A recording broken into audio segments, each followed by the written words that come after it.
Right then, okay. I got coerced into this a little bit. I went to Simon's house and we were discussing the content for today's meeting. And Cynthia, bless her, she got roped in as well. She was so good. Simon said, you can do that. We're looking for a 15-minute spot. And I said, I looked around, nobody was doing anything. I thought, okay, I'll tell my story. Now, the reason I'm going to tell it for really is because a lot of people in this room, from all walks of life and all diverse backgrounds, and I just think that if you look at my story and where I've come from, and my diverse background, I think it'll give everybody in here, no matter what they do, a chance to sort of get used to it. Now, I'm going to try and put a bit of humour in because it's that time of night when everyone's fallen asleep, and I've seen people at the previous meetings where their head's been sinking into the floor and they can't wait for the person to get off, so I'm going to try my best to make it snappy, right? Okay, I'll go right back to when I was a young lad, a couple of years ago. And we didn't have much money in the family. We were always skinned, and a little example of that for you is we had shoes, we only had clothes every Whitsuntide. Now, I don't know Whitsuntide isn't, I think it's April, is it? You know, it had to last us a year. So we got the shoes, and of course, being heavy-footed, the soldier's shoes used to wear through, but you couldn't anymore. So your mum used to draw around your feet a Weetabix box and put them in your shoe. Yeah. That was poor, you know what I mean? And then when that went, she gave you another one. They're like a platform shoes, nobody ever worn before, you know what I mean? So, of course, one snag with that was, when it's raining, they go through. So I had to walk like that, you know, walking like this like a penguin. Your feet. In fact, the kids call me Emperor. So anyway, I went to school, and I left school with no qualifications whatsoever. I was quite intelligent, but I didn't really apply myself very well. So I don't know if you can relate to that. And I just wanted some money, because nobody in the family had any cash, we couldn't go anywhere. So I started work, and I think I worked at a flour mill. Is my picture there? Oh God, it is, yeah. I started working at a flour mill, and it lasted 6 weeks. I didn't like the job very much, it was a bit boring. And all my friends worked at the local mine. Again, you can see what I do there, mine here. And they were earning nearly twice as much as me. I think I was on, well, I'm going to tell my age away just a little bit, about 12 quid a week. And all my mates were about 19, 20. So I thought, I'll have to have a bit of that. So I went to the local mine, put my name down, saw the personnel officer. You would call him HR now, I dare say. And he said, are you sure you don't want to be a fitter, or an electrician? No, I want to be a miner. Right, okay, sign up. Here we go. So I did this job for 16 years, and it looks pretty good there. It doesn't look too bad, but believe me, it was horrible. But I didn't know anything else. And there was a group of us sat down one day, in a sort of environment like that, 5 of us I think it was, all young lads, and the guy came up, the old man said, how old are you? Are you 18? No. Are you 18? No. Are you 18? No. I stood with a little puffing chest out like that, but I'm 18 tomorrow. Great nights. Oh, I said, Jesus Christ. You know, this is my life, night shifts, so obviously 3 shifts for 16 years, days, nights and afters. And I worked pretty hard doing it. So I lasted till 1992, and I put in for redundancy. And I went out to the mine one day, on a Thursday it was, I think, and I got to the personnel officer, same guy who gave me the job initially, and says, right, you've just written a piece of paper, and he says, that's what you're going to get if you don't come back. I looked at quite a lot of money, so I said, oh, I'll take it. He said, well, don't bother coming into work tomorrow, go and click your locker and clear it out. Well, I tell you what, I was walking to the locker and I thought, I've done the right thing here. I thought, no, I'm confident, I must be able to get something else. Surely they got no training if I can do something. So in the meantime for that, I did, what did I do? Yeah, well, that's me, man rang me up. I said, somebody looking for a job, I said, yeah. She says, there's an advertisement in the paper selling Honda cars. I thought, well, I'll give it a go, what the hell, I'll go for that. So I applied for it, I think it was maybe 400 people went for the job, there was 2 jobs. I got one, and a bank manager's son got the other one. And I was doing quite well, you know, I was getting in there. But you know, the wrong decisions you make in your life. And someone coerced me into going to dolphin bathrooms, selling dolphin bathrooms. I tried, I thought, this sounds fantastic, I'm going to do it. Stuff the car sales. And I left in July. Now, everybody knows you sold your cars in August, yeah? I left in July. Businessman of the year, I won. So I did these dolphin bathrooms for about a year. Didn't make a rapper. I just spent more time in the car. I bought myself a nice Honda car, quite cheap. That was a bonus. Some redundancy went on that. Did this for a year, like I said, I think I made about 700 quid.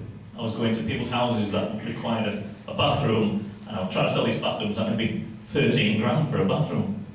You know, in a Simon's house, but not in a terrace house in Beeston. So I came out struggling, and I thought, oh, I can't do this and that, but I don't mind giving up on stuff. And I did that, and then I went back to car sales again, a bit blunt for punishment. I did another stint, 6 months, on selling Renaults. I won't go into too much detail, but it was horrible. Then I went to work for a VW garage, VW Audi. And in the meantime, just digress a little bit, but you'll get the gist. A friend of mine rang me and says, "Ready, get your car filled up with fuel, free fuel, and we'll drive down to Milton Keynes, and we'll see this business that's for sale." It's fantastic, it was great. And I'll tell you what the business was, it was... The advertisement read, "They make love, you make money." I thought, that sounds the dogs. I'm going to go for it. So off we drove, I don't know, 4-hour drive in this freak car, the Volkswagen Jetta, whatever it was. Gets down, somewhat a bit similar to Simon Brooks, but obviously Simon tells the truth, and this guy was lying again. And he managed to persuade us. He has a big office, a big pin board there with all the, you might call them distributors, but like mugs. A bit like me, you know, all these pins. "Oh, you need somebody in West Yorkshire, we're looking for them. Let's take 15 grand of your hard-earned money, and we'll give you," they didn't say how many machines, they just, "will give you 50 slots." That sounds all right. And he says, for every slot, they do £1 per day per slot. I thought, 50 slots, that's, 100 quid, that's not bad. That's working out more than we used to get the mine. I thought, we'll take it. So of course, he goes home and waits for him to come to the house one day with this list of sites for us. And he's showing us, and he's doing this rooftop garden, so that's a decent spot. That's not local nightclub, it's great. So I went round, we couldn't wait to empty the machines. Of course, what they'd done, I think, is they'd been in a few weeks before and chucked a few nuggets in the bottom. It gets excited. So we go round after the second collection, not a wrapper in the machines, aren't we? We're doing about a £5 a week, not roughly 14 or whatever. We only had 30 machines for 15 grand in 1992, which is a lot of money. And again, I think it goes back to the value of something like this for 130 quid. 15 grand. So I could either sit down and die, or I could just think, well, we'll have to keep doing it. So we progressed on and became king of condoms. We were massive. we had about 700 machines, something like that. I bought my friend out because he found something different. I still do the vending machines to this day, although I've tailored it down a little bit. How I got into networking? Well, I was walking by a ladies' fashion shop. I wasn't looking for a dress or anything for the weekend. My wife had gone in, it was a closing down sale. And I've got to ask questions, I've got to talk to people, so I walked in. You know, like we do, we're walking behind the hills now. Saw the guy there, Andy Stoddard, Simon knows him. And I said, "What's wrong? His business?" I knew the business must be great in their years. I said, "How's business?" He said, "Why are you leaving?" He goes, "I found something better." Well, I mean, I was hooked. Because he asked the question, why? And what have you found? And he gave me a card. In fact, I think I've got one on me.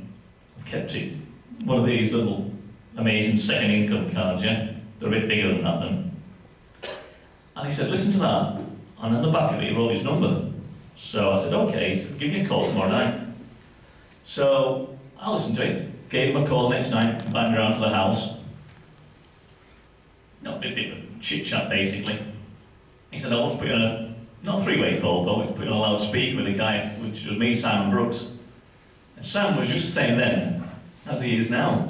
Shy, reserved. so we had a good chat, and there was different levels there was a lifestyle business, health and nutrition. And there's different levels of coming into this business. And I thought, well, I was a bit like when I was at the mine. I wanted to earn as much as I could for the time.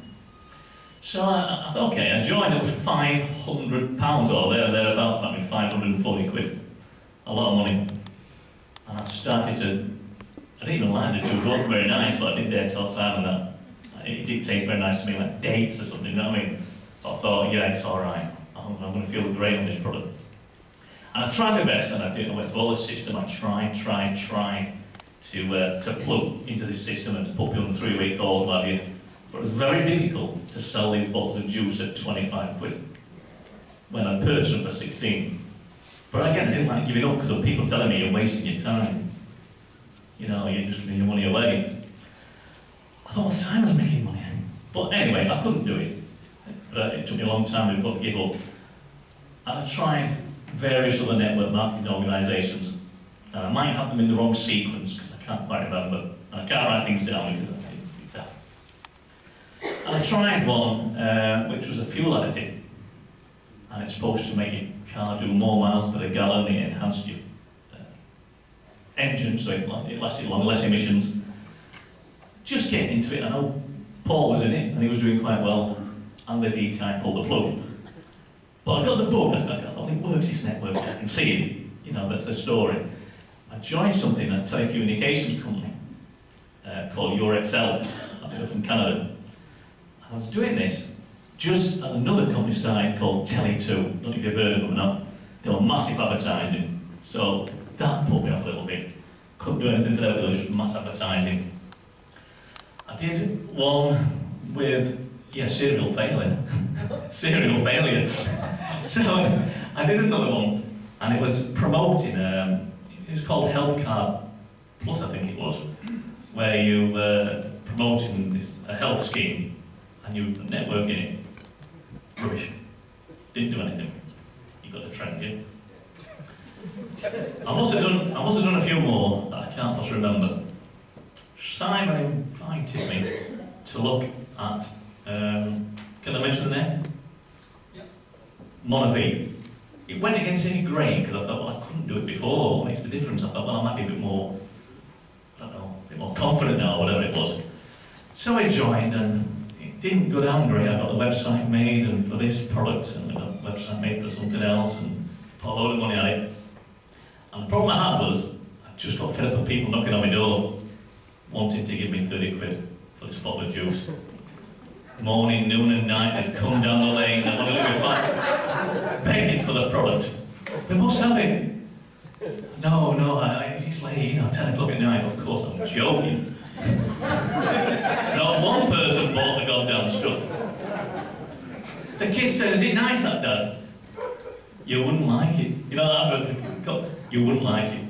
I couldn't afford to give the kids it. 25 quid, I said, no, but let's try it, Dad.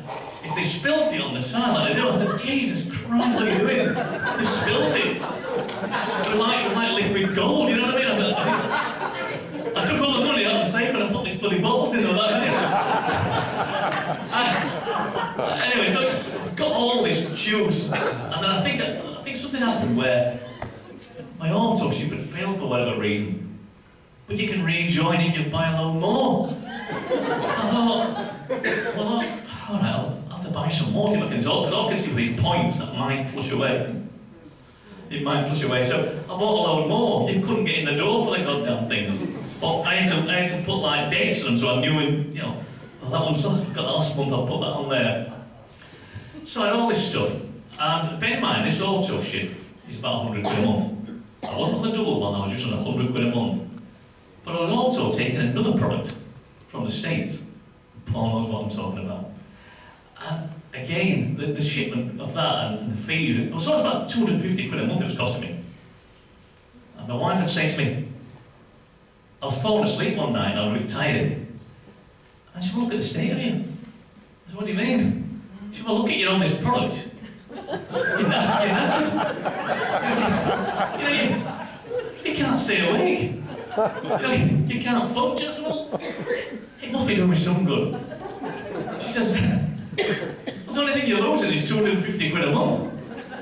I thought, well, you've got a point, haven't you? But I didn't like to admit it. So I still persevered. And then But back to again, Simon telephoned me. Ray, you've got to look at this. I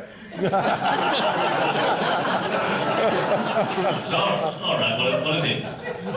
I'm driving this big van, I've got me big van and driving around, we stacked up with condoms and me Viagra and top rings and you name it, all there.